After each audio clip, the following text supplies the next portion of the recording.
اتنے جج جو ہیں وہ کریں گے اور یا فل کورٹ نہیں، یہ کام تو پارلیمنٹ سے اگر ہو کر آ رہا ہے تو اس میں کوئی بات تو نہیں ہونی چاہیے؟ نہیں، کوئی نہیں ہے، ہم تو نہیں سمجھتے کہ، لیکن قانون سازی پارلیمنٹ کا ایک اختیار بھی ہے، حق بھی ہے، اور پارلیمنٹ کو ہی یہ کردار ادا کرنا چاہیے، وہ کرے۔ اور اگر بینچز کنٹروورشل ہو جاتے ہیں، اپنی مرضی کے جج بٹھائے جاتے ہیں، اور پھر ایک سیاسی جماعت مریم نواز صاحبہ پبلکلی سٹنگ ججز کی تصویریں تک عوام کو دکھا رہی ہیں کہ یہ دیکھیں یہ فکس بینچ ہے، تو ایسی کیفیت میں کیا ہونا چاہیے؟ یہ ایک نئے بحران کو دعوت دینے والی بات نہیں ہے؟ بالکل ہے، یعنی یہ دیکھیں نا کہ جی کوئی آپ یعنی ججوں کو اگر بے توقیر کر رہے ہیں تو گویا آپ ملک کو بے توقیر کر رہے ہیں نا۔ یعنی اس وقت فوج یا عدلیہ، ان کے بارے میں اگر کوئی اپنی پسند ناپسند کی بنیاد پر آپ مثبت و منفی پراپیگنڈے کر رہے ہیں تو اس سے کوئی، لیکن ڈاکٹر صاحب یہ ایک کردار ہے، ایک کردار اور بھی ہے کہ بینچ دیکھ کے پتہ چل جاتا ہے فیصلہ کیا ہوگا۔ ہاں، یہ بھی یہ بھی تو ایک تقسیم پیدا ہو چکی ہے۔ یہ بھی ایک بڑا غلط ہے نا کہ جی یہ کہ جی 5 جج ہوں گے تو یہ فیصلہ ہوگا، اگر 9 جج ہوں گے تو یہ فیصلہ ہوگا، فل کورٹ ہوگا تو یہ، یعنی دیکھیں نا کہ یہ کوئی اپنا دکانداری ہے کہ آپ نے شیلف سے جو ہے وہ جا کے اٹھانا ہے اور آپ کو پتا ہے کہ اس شیلف کے اندر یہ چیز پڑی ہے، اس میں یہ پڑی ہے۔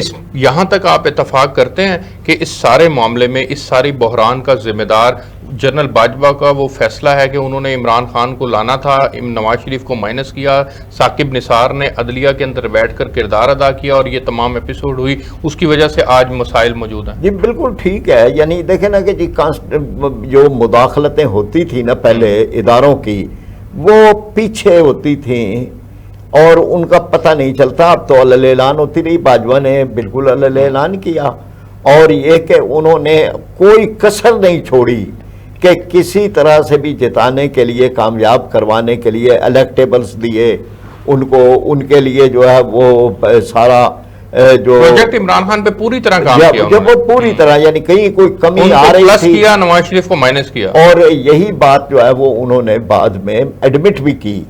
اب لیکن کیا جماعت اسلامی کو بھی اس پہ ریگریٹ ہے کہ وہ پاناما کیس میں فریق بنے تھے سپریم کورٹ میں، تو صرف نواز شریف کا احتساب ہوا تھا، باقیوں کا احتساب نہیں ہو سکتا تھا؟ ہم تو گئے ہی نہیں تھے نا صرف ایک نواز شریف کے، آپ باقیوں کو بھی لے کے گئے تھے، لیکن احتساب صرف نواز شریف کا ہوا تھا۔ جب یہ بات ہوئی تو ہم نے یہ بات کہی کہ ہم سب کے خلاف آئے ہیں۔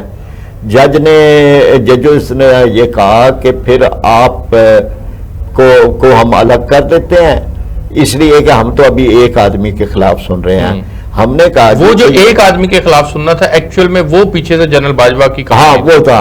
ہم نے کہا جی کہ نہیں، ہمارا مسئلہ یہ ہے کہ جب اس ملک کے اندر ایک چیز ہو رہی ہے تو یہ پک اینڈ چوز اور پسند اور ناپسند کے بجائے سب کے خلاف کریں۔ کوئی بھی اگر اس کی زد میں آتا ہے تو انہوں نے کہا جی کہ یہ تو پھر کیسا پنڈورا باکس کھل جائے گا، آپ تو یہ چاہتے ہیں۔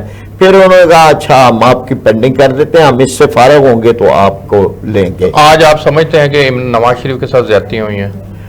مطلب یہ ہے نا کہ جی ہم بہت اس طرح سے تو فیصلہ نہیں دیں گے، زیادتیاں انہوں نے بھی کی ہوئی تھیں، انہوں نے عوام سے کی تھیں، عدالتوں سے ہوئی، لیکن یہ ہے کہ یہ سارے معاملوں میں آئین کی پاسداری اور عدالتی فیصلوں میں ایک جو اس کا وقار ہے اور اس کا شفاف پن ہے وہ نہیں رہا۔ اب آئندہ آنے والے دنوں کے اندر ملکی مسائل کا حل کیا ہے؟ انتخابات، اب یہ اس کے حوالے سے تاریخ کی جو الیکشن کمیشن نے دے دیا 8 اکتوبر، اس کے اوپر سپریم کورٹ میں ہیئرنگ چل رہی ہے اور عین ممکن ہے کہ فیصلے کا ابھی سے ہی پتا ہے کہ کیا آئے گا۔ اگر وہ فل کورٹ نہیں بناتے، اگر وہ تمام ججز کو اس میں شامل نہیں کرتے تو پھر فیصلہ کیا ہوگا یہ سب کو پتا ہے۔ تو یہ بتائیے گا پھر اس سے بحران مزید جنم لے گا؟ سپریم کورٹ کی اگر بات کو حکومت نہیں مانتی، الیکشن کمیشن نہیں مانتا، تو پھر بحران تو مزید جنم لے گا، تو پھر مسائل کا حل کیا ہے؟ لیکن ہم نے تو اسی لیے کہا ہے کہ جی جماعت اسلامی کہ جی ایک دن تمام انتخابات کروانے کی سبیل پیدا کی جائے۔ یہ جو ہے یہ بات لے کر سپریم کورٹ کیوں نہیں جاتے؟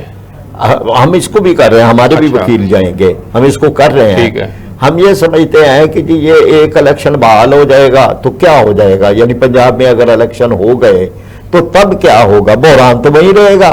یعنی ملک کے اندر جو کچھ انتشار ہے، جو معاشی طور پر بدحالی ہے، جو سیاسی عدم استحکام ہے، جو یہاں پر سوشل میڈیا پر ہر ایک کو کیا جا رہا ہے، طوفان بدتمیزی ہے، تو اسی طرح رہے گا.